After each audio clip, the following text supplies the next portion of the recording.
La fabrication de l'ennemi. J'avais le projet d'écrire sur cette thématique-là. J'ai trouvé qu'il y avait déjà quelqu'un qui a écrit sur le même sujet, avec le même titre, donc cela devient non nécessaire. Mais l'intérêt pour le traitement de ce sujet reste vivant parce que j'ai aussi ma façon à moi de, de, de créer du contenu en rapport avec cette thématique-là. L'ennemi, bien sûr, c'est ce qui se différencie de l'ami, de l'allié, du proche. L'ennemi, par excellence, celui dont il faut se défier, celui dont il faut se débarrasser, celui dont il faut absolument euh, euh, effacer, nier, effacer, détruire. Donc, la légitimité d'une action de destruction et de mise à mort de se justifie par ce classement-là en ami et en ennemi, en proche et en lointain et réductible, j'entends. Donc finalement, cette division, bien confortable, parce qu'à un certain moment, elle fonctionne très bien, il est possible de désigner l'ennemi de façon catégorique, sans aucun doute, sans aucune contestation, et il est possible de lui accorder un traitement à la hauteur de sa place d'ennemi, c'est-à-dire un traitement radical par le, comment dire, on dit par la neutralisation. On neutralise l'ennemi, on l'empêche de nuire, et évidemment, si on le neutralise de façon définitive, c'est encore mieux. Donc l'ennemi est celui qui t'a détruire. Donc je suis un quinquagénaire, j'ai assisté à un moment de la guerre froide. L'ennemi, bien sûr, était d'un certain côté, comme géographiquement je me situais dans un autre, donc il y avait bien deux camps et il y avait bien l'ennemi bien défini, donc il fallait faire avec, vivre avec le sentiment de la menace de la guerre nucléaire. Et après, il y a toute cette histoire de l'ennemi par rapport à des guerres régionales, etc. etc. Donc finalement, les États euh, se construisent en bloc, il y a des rapprochements, et, mais les blocs n'ont pas plutôt tendance à devenir des blocs et à un moment donné à aller au-delà de la politique des blocs, mais ils ont plutôt tendance à être des blocs pour pouvoir encore mieux s'opposer, encore mieux se faire la guerre, encore mieux être en conflit. Donc à chaque fois, on maintient des blocs pour justifier la mise, comment dire, la mobilisation, parce qu'il faut continuer de se mobiliser pour faire face à l'ennemi, soit l'ennemi à un moment donné, l'ennemi du présent, du moment, ou l'ennemi à venir, parce qu'on imagine qu'il y a toujours un ennemi qui, là, en attend de se constituer en ennemi. Donc il y a toujours un besoin de rester sur ses gardes, d'être en capacité de répondre à l'ennemi du moment, ou à l'ennemi qui pourrait se manifester, quel qu'elle puisse être son degré de menace. Il faut pouvoir répondre à la menace selon son degré de gravité. Donc la fabrication de l'ennemi suppose que obligatoirement on continue de fonctionner en termes de binarité, en termes de dualité, et que quelque part il n'y a rien d'autre. Il n'y a pas de tierce solution, c'est uniquement un côté et un autre. Donc en opposition frontale, ou des fois position indirecte, mais quand on pouvait faire la guerre dans des territoires qui n'étaient la guerre ailleurs que sur les territoires des deux ennemis, on la faisait. On faisait la guerre, ou alors la guerre par procuration, etc. Donc il y avait moyen aussi d'externaliser les lieux de conflit. On les, voilà, comme on dit aujourd'hui par rapport à l'économie, délocaliser. Vous pouvez avoir des champs d'opération qui sont loin de son territoire initial. Et les souffrances des peuples, notamment au Mozambique et en Angola, sont sûrement encore bien réelles. Les conséquences n'ont pas été effacées. Il y a bien sûr encore des munitions non explosées qui n'attendent que le moment propice pour faire leur œuvre de mort et de mutilation. Donc on a ça. On a cette histoire qui existe, qui est cette tendance à réclamer la fin des peines capitales partout. Il y a des gens qui défendent la, la mise hors la loi de la peine capitale, quel qui puisse en être le mode d'administration. Et donc ces gens, les États peuvent renoncer à l'application de la peine de mort, mais ils ne renoncent pas à la mort, à l'assassinat, dès qu'il s'agit de l'ennemi. L'ennemi, il est une autre catégorie de personnes qui n'est pas concernée par l'évolution du droit pénal. C'est un ennemi à qui dont on peut se venger. On revient on régresse, on accepte à ce niveau-là la régression. La loi du talion, bien entendu, on en tue un, on en tue 4, 5, 6, 7, on se venge, on répond, on prend sa revanche, on punit, comment dire, il faut répondre de façon disproportionnée, bien entendu, pour vraiment donner une leçon à l'ennemi. Il ne faut pas lui donner l'occasion, lui laisser l'illusion, l'idée qu'il puisse de nouveau recommencer. Il faut le châtier de façon tellement disproportionnée, tellement énorme, qu'il ne lui viendrait plus à l'esprit de recommencer. Donc il y a une tendance à aller encore plus loin dans l'administration de la mort.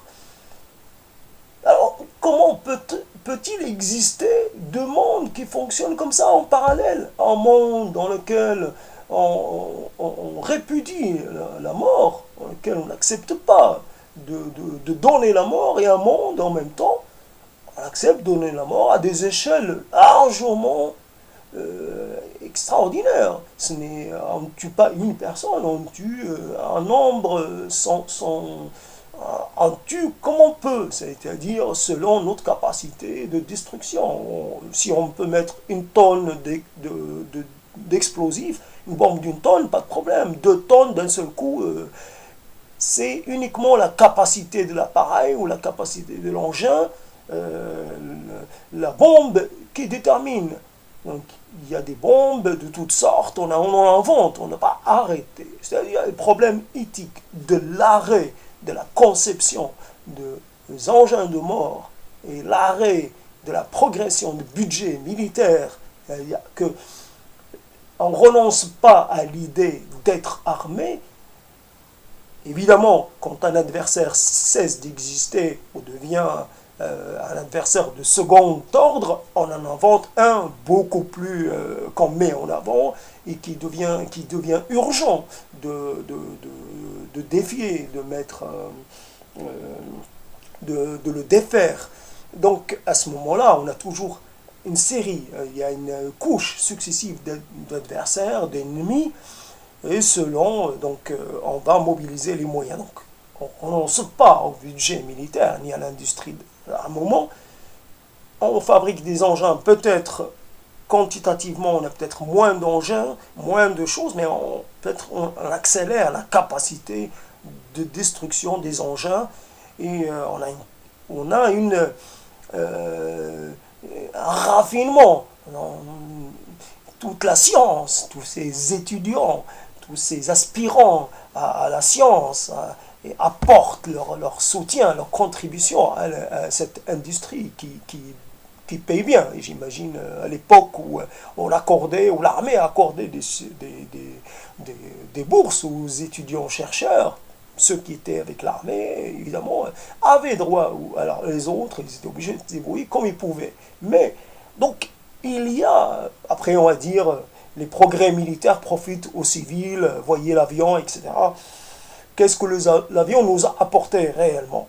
Quand on voit ce que l'aviation a fait, alors, peu importe, on voyage facilement d'un continent à l'autre, peu importe, mais l'avion a tellement détruit, et détruit encore, qu'il est, qu'il est opportun d'interroger l'intérêt de cette,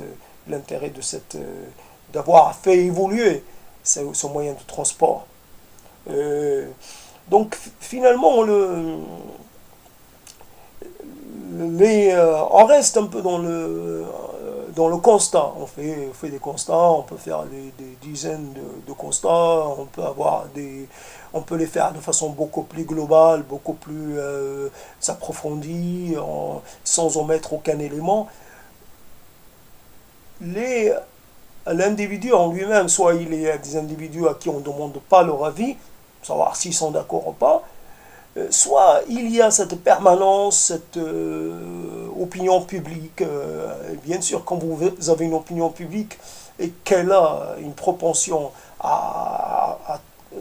qu'elle apporte son soutien à telle politique, ça ne vient pas de rien. Si vous avez des écoles, quand vous avez des moyens de formation, de conditionnement, quand vous donnez un récit bien spécifique à vos enfants, ces enfants-là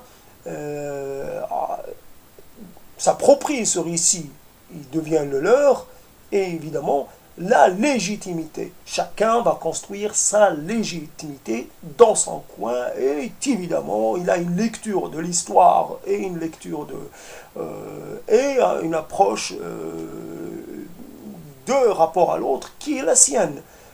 Et l'école, cette foutue école, et les mass-médias aussi, mais l'école qui, elle, va créer les éléments de base sur lesquels tous les pouvoirs vont pouvoir se compter pour pouvoir pérenniser les choses. Il n'y a pas d'école qui dit, on connaît la situation du Costa Rica qui a aboli l'armée, mais il n'y a aucune école qui dit la guerre est mauvaise. La guerre est la forme ultime de la violence. C'est la violence abjecte. Personne ne dit la guerre est une violence abjecte, inutile. Bien sûr, il y a des gens qui disent la guerre permet à des assassins de masse de pouvoir exercer leur penchant sans devoir rendre compte. Vous avez envie d'assassiner, vous allez vous faire militaire. Évidemment, il faut attendre l'occasion. On ne va pas assassiner ses propres collègues, mais on va attendre l'occasion, et une fois que l'ordre a été donné, on peut descendre autant d'ennemis qu'on veut. Il n'y a pas de limite. L'ennemi ne naît pas de rien, il est aussi l'humain, il est aussi un autre soi-même. Il y a toutes sortes de gens qui continuent de croire qu'ils ont une spécificité, qu'ils ont quelque chose de différent. C'est le maintien du discours de différenciation basé sur la recréation d'un roman des origines bien spécifiques, bien en opposition avec le roman qui est produit ailleurs. Un rapport au territoire, cette primauté, j'ai la primauté sur le territoire, j'ai la légitimité de mon côté, j'ai un combat sacré, ces histoires de combat sacré. Quand cela va-t-il s'arrêter? Cette histoire de la du maintien, nourrit cette histoire-là avec nos récits, avec notre géographie, avec notre histoire qui est enseignée, chacun de son côté. Personne n'est plus à blâmer qu'un autre, tout le monde participe. Il n'y a pas de voix qui s'élève pour dire stop. stop, une voix officielle, une voix qui soit, qui est un, comment dire, capacité d'agir. Les pacifistes, ceux qui, évidemment, ne font pas le poids, ils existent, bien entendu, des gens qui ont pour idée de renoncer à la guerre. Mais renoncer à la guerre, c'est... Il faut aussi définir ce qui est la guerre. C'est-à-dire avoir tous les moyens, se donner tous les moyens pour faire le plus du mal à l'autre. Quand vous êtes un être humain, vous avez une perception continue de votre être, l'intégrité de votre corps, de votre organisme. Vos membres vous tiennent à cœur. Vous avez une relation. Vous êtes vos membres. Il vous manque un doigt et vous êtes déjà diminué. Comment vous imaginez que vous allez diminuer l'autre de façon consciente, de façon volontaire? Vous allez diminuer votre semblable, c'est-à-dire lui ôter quelque chose qui lui permet de vivre. Vivre sa vie tout simplement. Une jambe, un bras, un œil, quand vous allez le rendre handicapé, diminué. Ou alors quand vous allez aussi le tuer, vous tuez ses proches. Cela est, quand vous l'acceptez, il ne faut pas rester au niveau de la théorie, au niveau des principes de base. Il faut vraiment définir ce qu'est la guerre. Quand vous voyez les destructions matérielles, vous avez quelqu'un qui met toute une vie à essayer d'avoir un bien à lui.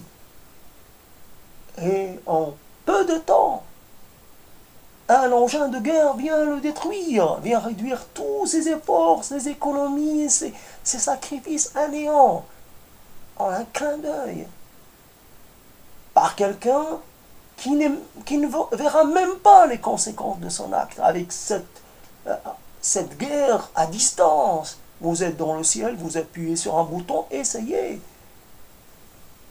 Vous êtes à terre, vous avez un canon, vous êtes loin, et vous pouvez tirer, il n'y a pas de problème. C'est la guerre comme moyen, comme on n'arrête pas de dire, comme moyen aussi de réaliser des objectifs politiques. On croit encore. La preuve, c'est que avant toute négociation, les conflits s'exacerbent. Chacun essaie de gagner le plus de points possible pour être le plus fort possible pendant la période de négociation. Donc, on continue de considérer la guerre comme un autre moyen de faire de la politique. On continue de considérer la guerre comme légitime. Et donc, l'ennemi, pour faire la guerre, il faut avoir un ennemi bien identifié, un ennemi vraiment avec lequel on ne peut rien faire. C'est ça l'ennemi.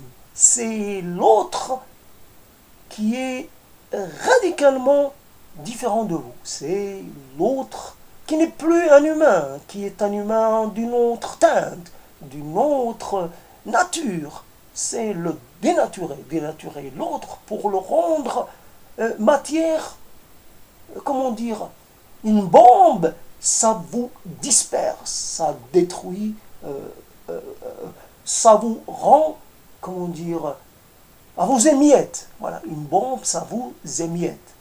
Donc vous êtes capable de rendre l'autre informe. Petit bout par petit bout. Un petit bout de cuir chevelu là, un petit bout d'angle, un petit bout de bras, un petit bout de jambe. Qu'est-ce que c'est que cette histoire? Comment peut-on se prétendre dans un siècle ou dans une époque de progrès, professer, discuter, débattre, polémiquer, alors qu'on voit qu'on n'est rien d'autre, que nous n'avons aucune différence par rapport aux âges obscurs, que nous ne sommes pas différents de l'époque romaine, que nous ne sommes pas différents de l'époque des croisades, des guerres de religion, que nous sommes différents de rien d'autre, nous sommes toujours les mêmes, cette permanence et notre capacité à créer, à recréer, à toujours produire de l'ennemi, à toujours produire de dissemblables, à toujours légitimer la violence, peu importe le support idéologique, le support doctrinal, c'est la violence. La violence comme moyen de résoudre nos difficultés. Nous devons cohabiter sur cette terre. Qu'est-ce que ça peut nous emporter, toutes les vérités qu'on trimballe? Une seule vérité doit dominer. Nous sommes des êtres de passage. Et voilà, tout simplement, nous avons évidemment beaucoup de choses qui nous rassemblent. Nous avons toutes les choses qui nous rassemblent. Elles sont énormes. Et rien d'autre ne doit nous faire oublier cette chose-là, de la proximité. La douleur, nous la ressentons tous de la même façon. La perte, nous la ressentons tous de la même façon. Quand il nous manque une jambe, nous sommes aussi diminués qu'un autre. Quand il nous manque un œil, pareil. Alors croire quoi? Encore justifier la guerre? Encore croire que ceux qui sont contre la guerre fondamentalement sont des simplistes ou des lâches. Des lâches. Être contre la guerre, c'est être un lâche. C'est comme être contre la peine de mort. C'est considérer que quand on donne la peine de mort, quand on met l'autre à mort, on est aussi un assassin. C'est pour ne pas s'abaisser au rang de l'assassin, ne pas devenir soi-même un assassin. C'est pour cela qu'on trouve une autre solution. Alors, Badinter, où en êtes-vous de la guerre? Vous qui vous êtes saisi de l'histoire de la peine de mort, qui concernait quelques personnes, elle était si peu appliquée. C'était juste une question de symbole. Mais la guerre, elle tue. Elle tue. Nous créons les conditions de l'émergence d'autres ennemis pour continuer d'autres guerres, pour aujourd'hui et demain et je ne sais plus encore pour combien de temps. Ça, c'est ma contribution, un peu survoltée à ce sujet, mais c'est rien comparé à toutes les souffrances de partout dans ce monde maudit. La souffrance est la seule vérité, le seul horizon. Des êtres qui souffrent, qui font souffrir. Ceux qui ont souffert font souffrir d'autres. Rien d'autre. La souffrance n'est pas interdite, n'est pas un tabou, n'est pas mise hors la loi. Délégitimons la souffrance, délégitimons la guerre, délégitimons tout esprit de vengeance, de revanche ou tout autre. Faisons un effort contre notre propre inclination, nos propres instincts. Soyons plus que nous-mêmes. Soyons plus qu'humains. Soyons autre chose. Soyons différents de ceux qui nous ont précédés. Je parle presque, pour ne rien dire, je m'épuise à parler tout seul, encore une fois. Mais c'est le seul moyen de dire quelque part mon sentiment de défiance vis-à-vis de tous ceux qui professent la violence, délégitimer leur, malgré tout, même à mon échelle, même à mon niveau, leur dire non. Bannissons tous ces progrès militaires, toute cette industrie, tous ces plans, tous ces généraux, toute cette armée, toute cette administration, tous ces plans, toutes ces académies, tout ce génie militaire. Travaillons pour les générations à venir, pour leur bien-être et les aider, leur donner les moyens de faire face aux défis, car obligatoirement nous aurons des défis qui nous dépasseront. Notre espèce obligatoirement un jour sera mise devant ses responsabilités en tant qu'espèce et non plus en tant que nation, bloc de nations. Espèce et rien d'autre. Voilà, j'ai dit.